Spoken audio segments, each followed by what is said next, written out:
오늘 본문 말씀에 보면 매우 강한 의조로 지키라, 지키라, 지키라 하는 말이 3번 반복됩니다. 너는 매년 3번 내게 절기를 지킬지니라 하고 15절에 보면 무교병의 절기를 지키라, 16절 맥추절을 지키라, 그리고 16절 중반부에 보면 수장절을 지키라. 이 3 절기를 이스라엘의 3대 절기라고 합니다. 매우 중요한 절기입니다. 그러나 오늘 23장을 읽었죠? 20장에 보면 십계명이 나오는데 매우 중요한 계명으로서의 절대적인 절기가 있습니다. 안식일입니다. 출애굽기 20장 8절에서 11절까지 4개 절에 걸쳐서 십계명 중에도 안식일 절기에 대해서 가장 장황한 설명을 하고 있습니다. 특히 십계명 1계명, 2계명, 3계명은 소극적 명령으로 되어 있습니다. 하지 말라로 되어 있죠. 나 외에 다른 신을 너희 앞에 두지 말라, 우상을 만들지 말라, 여호와 이름을 망령되이 걷지 말라, 말라, 말라, 하지 말라 3개로 되어 있지만 안식일은 소극적 명령이 아니라 적극적 명령입니다. 안식일을 기억하여 거룩하게 지켜라. 참고적으로 십계명도 5계명부터 10계명까지 6개 명령이 있는데 그것도 6, 7, 8, 9, 10은 전부 다 소극적 명령입니다. 살인하지 말라, 거짓말하지 말라, 간음하지 말라, 도둑질하지 말라, 남의 것 탐내지 말라. 그렇죠? 그런데 5계명은 적극적 명령입니다. 내 부모를 공경하라. 그래서 우리 인간적인 윤리 가운데도 부모 공경은 매우 중요한 명령입니다. 이러한 명절인 절기에 반드시 지켜야 될 규례들이 있었습니다. 지금은 은혜의 시대니까 그때 절기하고는 다르다, 그럴 수 있겠죠. 그러나 잊지 말 것은 신앙의 기준은 여전히 구약의 율법입니다. 그 기준에 갖다 붙여 보니까 우리가 죄인인 걸 알게 되고, 우리는 죄인이니까 그 기준에 따라서 그 죄를 용서받지 않으면 천국 갈 수 없어요. 그래서 예수님이 오신 겁니다. 아셔야 합니다. 신앙생활의 절대적인 기준은 구약이다. 아무리 은혜의 시대를 얘기해도 말입니다. 그래서 우리는 구약의 그 계명인 안식일을 우리는 지금 주일로 지키고 있습니다. 그리고 구약 성경 명령 가운데 월삭을 구별해서 지켜라. 그래서 우리는 초하루 예배를 드리고 있습니다. 한 주일에 한 번 주일과 한 달에 한 번 초하루 예배도 중요하지만 절기는 대개 3, 4개월 만에 한 번씩 돌아옵니다. 현재도 지키고 있습니다. 무교절, 다른 말로 유월절은 예수님께서 부활하셨기 때문에 우리는 부활주일로 지키고 있습니다. 수장절은 가을에 추수를 해서 곡식을 주셨으니까 그걸 창고에 드리면서 하나님 앞에 감사하는 추수감사절로 지키지 않습니까? 맥추절, 다른 말로 구약적인 표현으로는 칠칠절이라고 했는데 이건 구약과 신약에 조금 모호한 차이가 있습니다. 구약적 절기인 칠칠절은 초실절이라 처음 가나안 땅에 들어가서 첫 농사를 지어서 그 수확을 하나님 앞에 감사하는 절기인데, 대개 무교절로부터 49일째, 오순절, 칠칠절, 그렇게 사실은 맥추절을 지켰습니다. 지금 우리 교회는 이것을 예수님께서 부활하신 지 50일, 하늘로 성천하신 지 10일 만에 지키는 절기로서 성령 강림주일로 지키죠. 교회의 생일입니다. 성령 강림절로 인해서 교회가 처음 생겼습니다.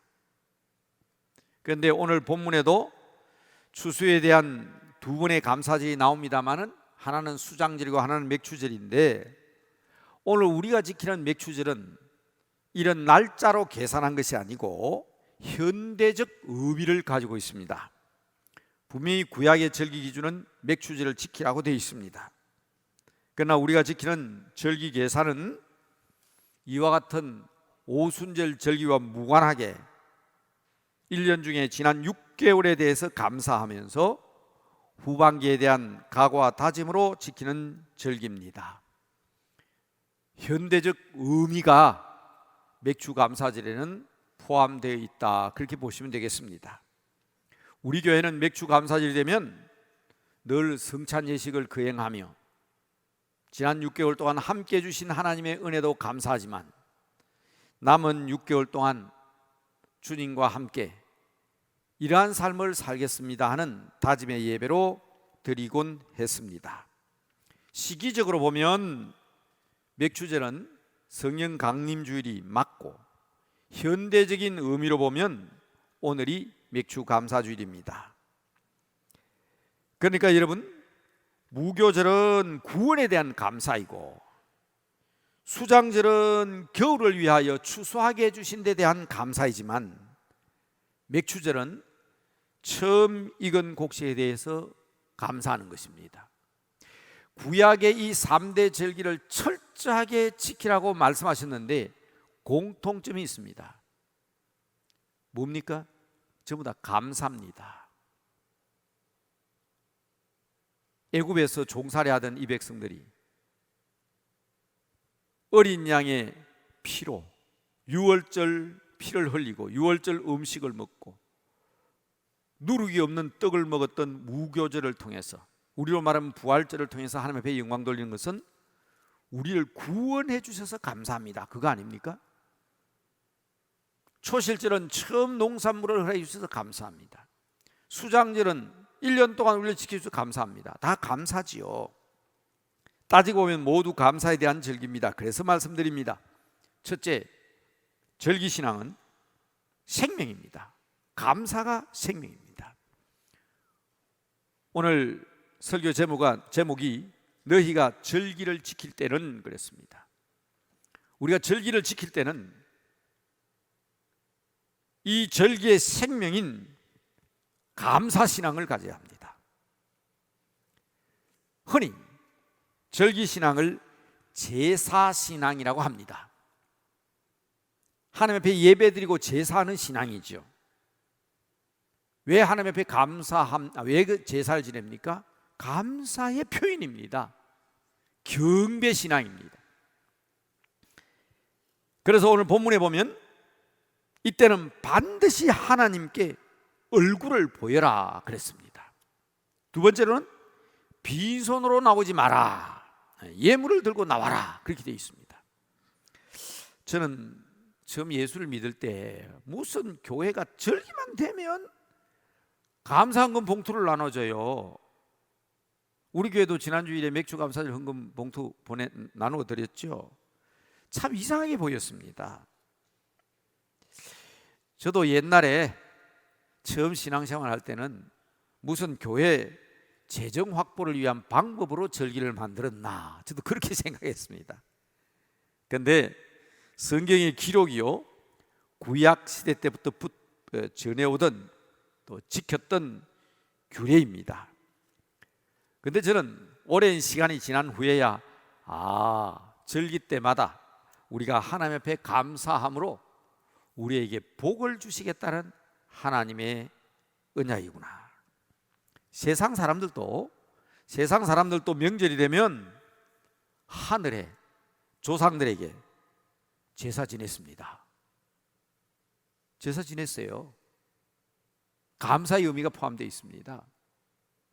그 대상이 살아있는 하나님이냐 아니냐의 문제지만 우리 조상들도 그렇게 했다고요. 감사의 제사를 드리고 제물을 바치고 복을 빌고 그랬습니다. 여러분, 우리들에게 있어서도 살아계신 하나님에 대한 감사가 절기신학의 생명이라고 그랬습니다.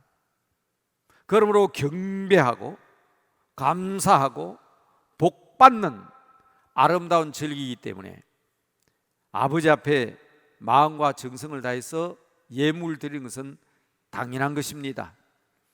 자기 아들, 자기 딸, 자기 손주들, 사랑하는 남편, 엄마, 아빠 때는 귀한 절기가 되면서 감사할 줄 아는데 하나님에 대해서는 예사로 생각하는 경우가 많습니다.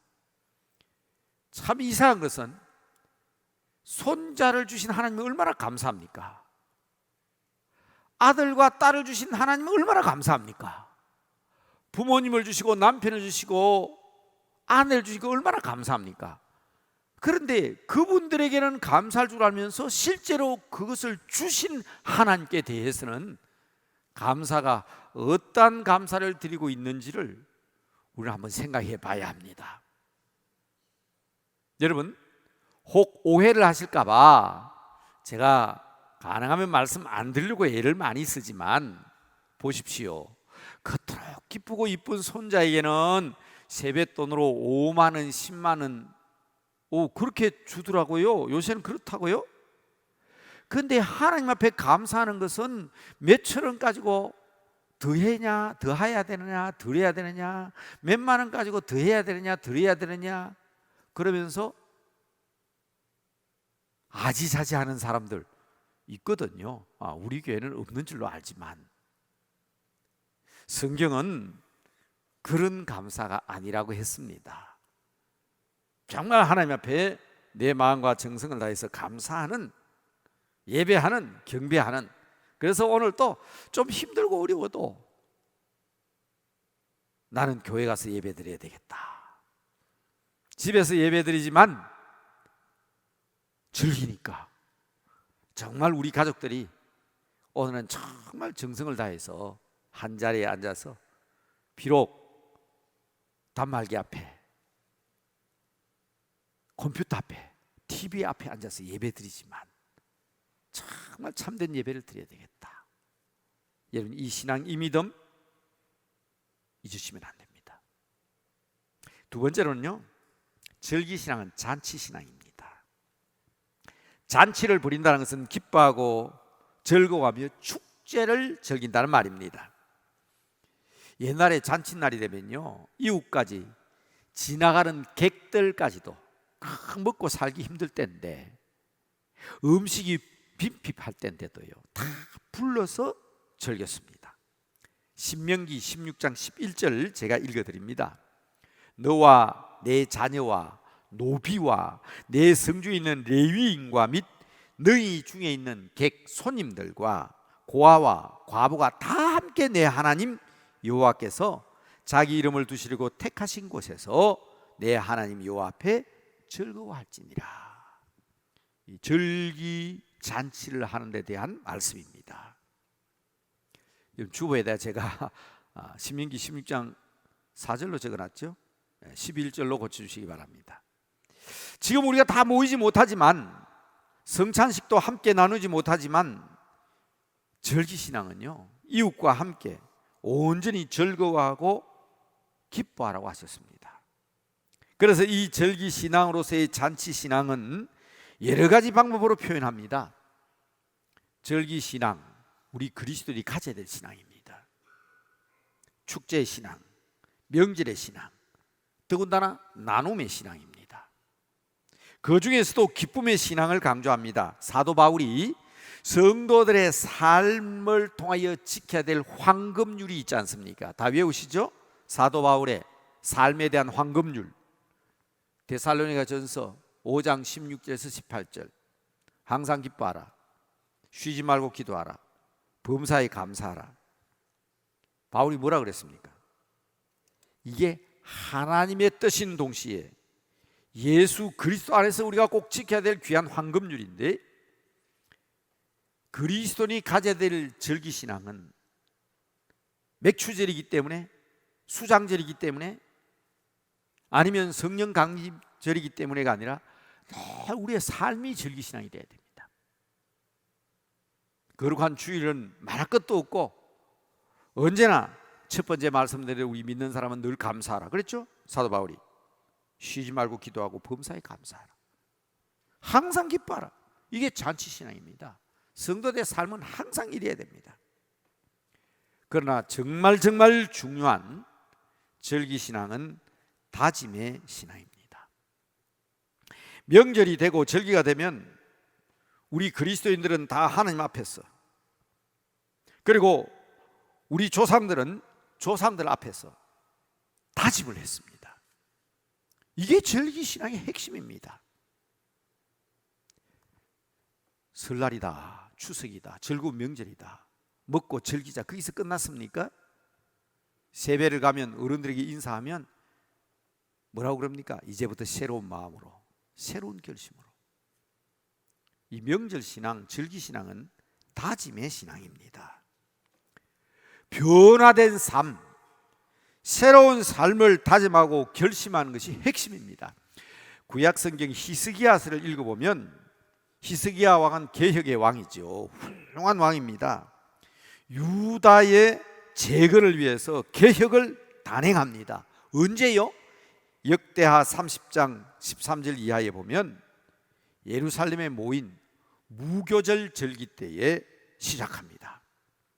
이때 모인 무리들의 결의와 다짐으로 31장, 역대하 31장 이하의 개혁이 시작되는 거예요. 절기를 통해서 이번 설날부터, 이번 추석 때부터는 하는 것처럼 절기 신앙에 새로운 다짐과 결심이 없으면 그 절기의 의미가 없는 겁니다. 자, 첫째는 지나간 일에 대한 감사라 그랬습니다. 두 번째, 현재 오늘의 축제라 그랬습니다. 잔치, 기쁨. 그러나 미래를 향한 결심이 있어야 된다. 제가 이 절기를 맞으면서 과거, 다시 말해서 감사, 현재, 기쁨, 미래, 다짐, 결심. 요시아가 성전 수리를 하다가 율법책을 발견했습니다. 그래서 대대적인 개혁을 단행합니다. 언제요? 역대하 35장 6절에 보면 이렇게 나옵니다. 스스로 성결하게 하고, 보십시오, 유월절 어린 양을 잡아. 그렇죠? 절기죠. 너희 형제를 위하여 준비하되 여호와께서 모세를 통하여 전하신 말씀을 따라 행하라. 보십시오. 절기를 통해서 새로운 개혁을 단행합니다. 스스로 성결하게 하고 전하신 말씀에 따라. 저도 이번 특별 새벽 기도를 하고 준비를 하면서 크게 깨달은 바가 있습니다. 명절 때마다 영적인 변화와 다짐을 위한 기회를 만들어야 되는데 너무 늦었죠. 제가 이제 그걸 깨닫다가 너무 늦었습니다. 목회 초기에 진작 깨달아서 절기 때마다 이런 행사를 해야 되는데, 추수감사절이 다가오면 이번 추수감사는 교인들에게 뭘 나눠줄까? 흰떡을 할까? 시루떡을 할까? 송편을 나눠줘야 되나? 잔치만 생각했어요. 이번 성탄절에는, 이번 맥주감사주에는 국수를 해야 되나? 떡국을 먹어야 되나? 맞습니다. 떡을 나누고 음식을 나누는 잔치보다 더 중요한 것은 새로운 결심과 다짐이 있는 사경회를 해야 되는데,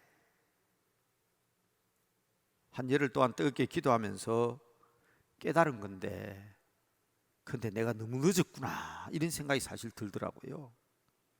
사랑하는 성도 여러분, 비록 코로나로 인해서 보이는 성찬의 떡을 여러분들에게 나누어 주지 못하니까 그것 때문에 깨닫게 된 사실인지 모르지만, 늦다고 할 때가 시작할 때라는 마음으로 우리는 이번 맥주 감사주의를 기해서 사경회를 갔습니다. 성경에 보니까 일주일씩 하더라고요. 일주일씩. 잔치를 일주일씩 해요. 맥추절과 함께 영성회복을 위한 신앙적 사경에는 이런 절기신앙과 밀접한 관계가 있고 우리의 다짐과 결심과 매우 깊은 관계가 있습니다. 그래서 벌써 오는 가을에 추수감사절에 부흥회는 이미 날짜도 잡혀 있고 강사도 결정됐습니다. 아마 지난주 주보를 잘 보신 분은 가을에도 절기 때는 떡을 나누어 주고 맛있는 밥을 주고 선물을 주는 것보다 하나님의 말씀으로 새로운 결심과 각오를 하는 것이 바른 절기신앙이구나. 이제 여러분, 저는 주께서 주신 목사의 자격으로 이 명절에 후반기를 시작하는 그 첫 주일에 성찬의 떡과 잔을 선포하려고 합니다.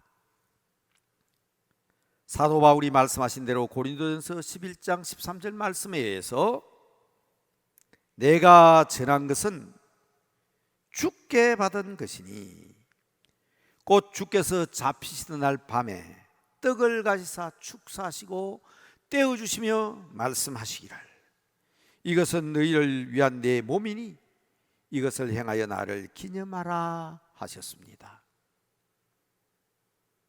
보이는 떡이 중요합니다. 그래서 성찬 예식은 행위로 하는 설교라고 얘기합니다.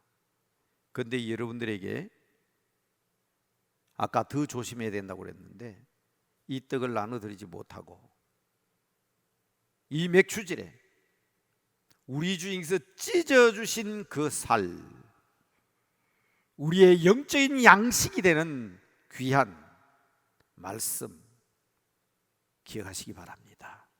또 식후에 그와 같이 잔을 가지시고 말씀하십니다. 이 잔은 내 피로 세운 새 언약이니 이것을 행할 때마다 마실 때마다 나를 기념하라 하셨습니다. 맞습니다. 우리는 주님의 피와 살을 기념하며 새로운 결심과 각오를 다짐해야 합니다. 해마다 하던 맥주 감사주일의 성찬 예식이었습니다.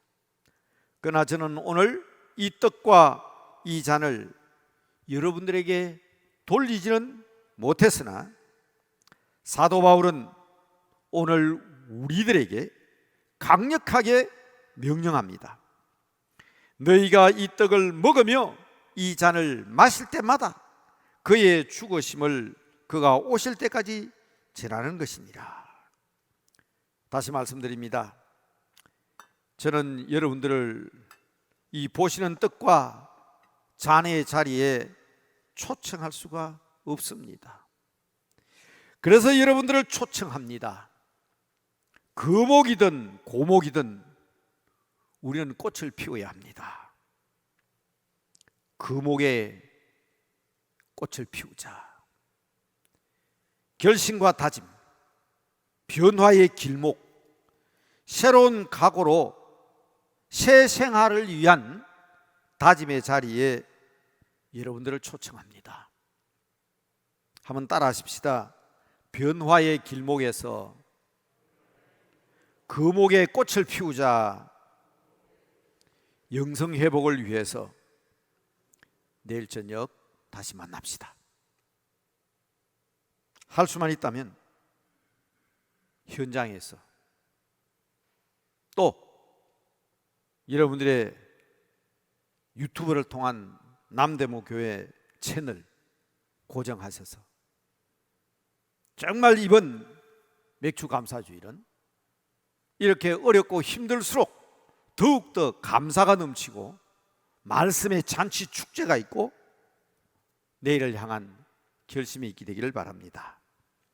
교회당으로 오신 분들을 위해서 우리 교회 안에 영상 시설이 되어 있는 방은 다 연결해서 방을 개방하겠습니다. 본당에 숫자가 제한이 되어 있다면 중예배실, 소예배실 영상으로 예배 참석할 수 있는 방은 다 개방하겠습니다. 찬송가 205장 찬송을 주보와는 조금 다르서 죄송합니다. 본래 주보에 나와 있는 맥주 감사주를 생각하고 정한 찬송인데, 이 맥주 감사주를 통하여 하나님 우리에게 이런 복을 주십시오, 이런 말씀을 주십시오 하는 마음으로 205장 찬송을 기도하는 마음으로, 간절히 기도하는 마음으로, 그리고 정말 우리의 새로운 시작과 출발이 되게 해주시옵소서 결단하고 결심하는 마음으로 함께 205장 찬송을 부르시겠습니다.